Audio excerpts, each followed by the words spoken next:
फिर से एक बार बिखर जाते हैं, चल तेरे इश्क में पड़ जाते हैं। हाय नमस्कार, कैसे हो दोस्तों?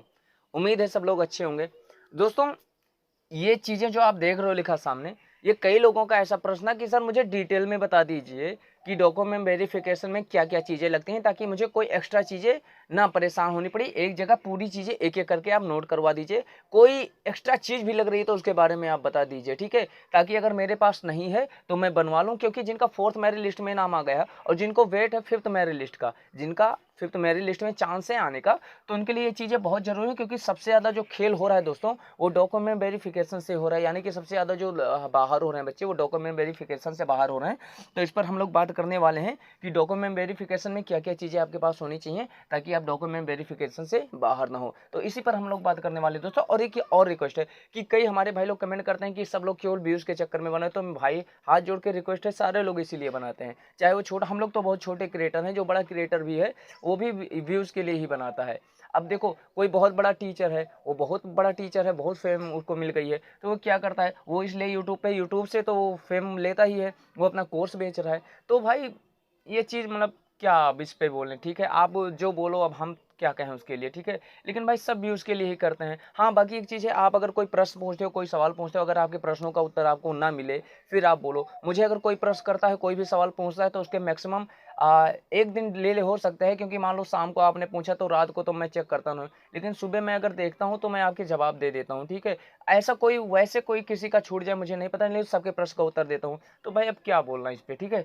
बाकी 2 लाइन है, सुना देता हूँ, मतलब आपके लिए है कि एक इधर मैं हूँ कि घर वालों से नाराज़गी है, एक इधर तू है कि गैरों का कहाँ मानता है, मैं तुझे अपना समझ के ही तो कुछ कहता हूँ, दोस्त तू भी मेरी बात का बुरा मानता है। तो भाई बुरा मत मानो इसके लिए, ठीक है? और अगर कोई गलती हो यार तो माफ़ कर दिया करो, ठीक है?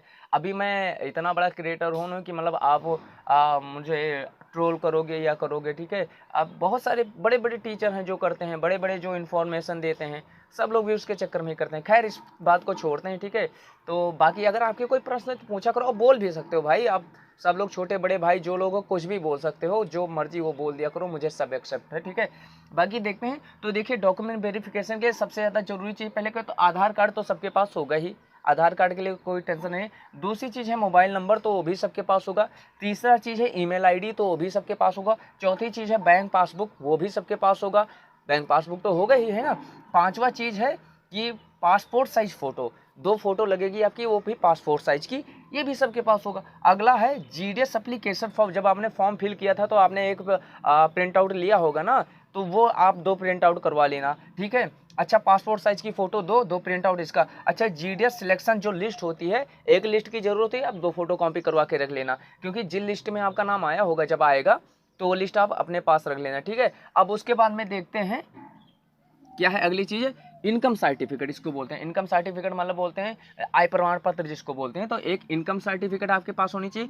कास्ट सर्टिफिकेट, क्योंकि जो एससी एसटी ईडब्ल्यूएस या पीडब्ल्यूडी से डाले हो, ठीक है, या ओबीसी से डाले हो, तो कास्ट सर्टिफिकेट तो लगेगा ही, वो भी सबके पास होगा। Income certificate, caste certificate. अब कास्ट सर्टिफिकेट तो होगा ही आपके पास, नहीं है तो अभी एप्लीकेशन डाल दो। अगर इनकम सर्टिफिकेट नहीं है तो उसके लिए भी डाल दो, क्योंकि 15 दिन में ये चीज़ें आ जाएंगी आपके पास, ठीक है? उसके बाद में फिर एड्रेस प्रूफ, एक एड्रेस प्रूफ आपके पास होगा ही, ठीक है? सबके पास एड्रेस नहीं है तो एक बनवा लेना, बहुत जगह से बन जाएगा। जिनको नहीं पता है एड्रेस प्रूफ की कैसे बनेगा तो कमेंट कर दीजिएगा, क्योंकि अब इसके एक एक चीज़ के बारे में डिटेल में समझाना लंबा हो जाएगा वीडियो, ठीक है? फिर 10th की मार्कशीट आपके पास होगी ही होगी, ठीक है? अच्छा, उसकी भी 2 फोटो कॉपी करवा लेना। अच्छा, माइग्रेशन सर्टिफिकेट आप, ठीक है, बनवा लेना, आपके पास होगा वो। उसके बाद में एक सीएलसी होता है, अगर जिसको सीएलसी के बारे में नहीं है तो कमेंट कीजिएगा, कहना तो डिटेल में एक वीडियो बना दूंगा, और नहीं तो मैं कमेंट में आपको समझा दूंगा, ठीक है? उसके बाद में 12th की मार्कशीट, और 12th की मार्कशीट इसलिए जरूरी है क्योंकि आप 12th की मार्कशीट की क्या जरूरी है, 12th की मार्कशीट की जरूरत होगी, आप रख लेना। और उसके बाद में क्या है, अब एक चीज़ है, एक सवाल है कि मैं कैसे जानूं कि मेरा 5th लिस्ट में आ जाएगा, ठीक है? तो देखो दोस्तों, उसके लिए एक चीज़ ये है कि 5th लिस्ट में आने का चांस ऐसे है, आप ऐसे आइडिया लगा सकते हो कि आप जिस डिवीज़न से फॉर्म अप्लाई किए हो, जहाँ से फॉर्म अप्लाई किए हो, तो वहाँ का एक चीज़ देखो आप कि कट ऑफ चेक कर लो, ठीक है? अब मैं एक-एक जगह का, इतने डिवीज़न है, एक-एक जगह का चेक कर पर्सनली, उसमें भी फिर general, OBC, SC, ST, PWD, EWS, ठीक है? तो सबका बहुत लंबा हो जाएगा, सिंपल ट्री आपको बता रहा हूँ। जिस कैटेगरी में आप आते हो, जिस डिवीज़न से फॉर्म अप्लाई किया है, वहाँ से चेक करो और लोवेस्ट कट ऑफ कितनी गई है, लोवेस्ट कट ऑफ जो गई है, लोवेस्ट कट ऑफ मान लो कहीं की गई है 87, ठीक है?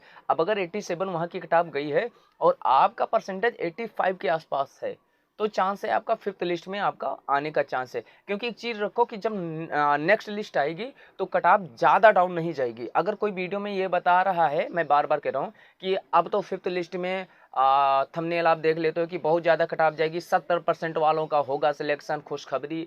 ऐसा कोई खुशखबरी नहीं होता, 70% कभी नहीं जाएगा। क्योंकि एक चीज़ आप गौर करो कि जैसे-जैसे लिस्ट आती है, जैसे 4th लिस्ट में कितने बच्चों को बुलाया गया है ना, लगभग 9,500 बच्चों को बुलाया गया है, ठीक है? अब 9,681 या ऐसे समथिंग कुछ बुलाया गया है। अब इतने बच्चों का डॉक्यूमेंट वेरिफिकेशन होगा तो कितने बच्चे उसमें सेलेक्ट हो जाएंगे? 5,000 तो सेलेक्ट हो ही जाएंगे, बचेंगे कितने? 4,000। तो अगली जो लिस्ट आएगी कितने बच्चों को बुलाएगा? 4,000 बच्चों को बुलाएगा। अब जहाँ 9,000 बच्चों को बुलाया था, जहाँ 4,000 बच्चों को बुलाएगा, अब मान लो 1 लाख बच्चे बैठे हों, 1 लाख बच्चों में 4,000 बच्चों का कट ऑफ बनाना, तो बहुत डाउन जाएगा ना, कट ऑफ बहुत डाउन जाएगा, थोड़ा सा डिफरेंस आएगा।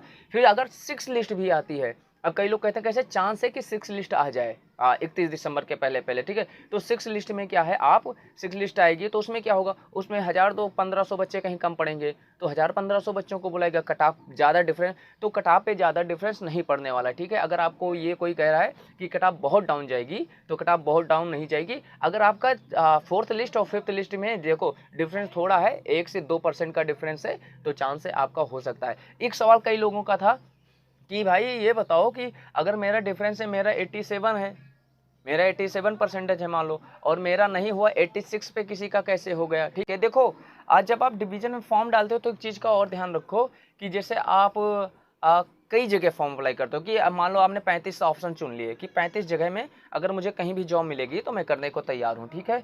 अब ठीक है, उस 35 जगह में बेसिकली जहाँ से आपने फॉर्म अप्लाई किए, वहाँ उसको छोड़ दो, आप उस 35 को छोड़ दो, कोई 36वीं जगह है, वहाँ आपने ऑप्शन में नहीं डाला, वहाँ कोई लड़का है जिसने 86% पे डाला है फॉर्म, ठीक है? अब 86% पे फॉर्म डालने के बाद में उसने क्या किया, जब उसका नाम आया लिस्ट में, तो आप एक चीज़ गौर करो, वहाँ मान लो उस ऑप्शन में जो 36वीं जगह है, वहाँ 500 बच्चों ने फॉर्म डाला था, उस ऑप्शन को चुना था। उन 500 बच्चों में 499 बच्चों का परसेंटेज 86 से कम था, उसका 87 था, तो उसका हो गया।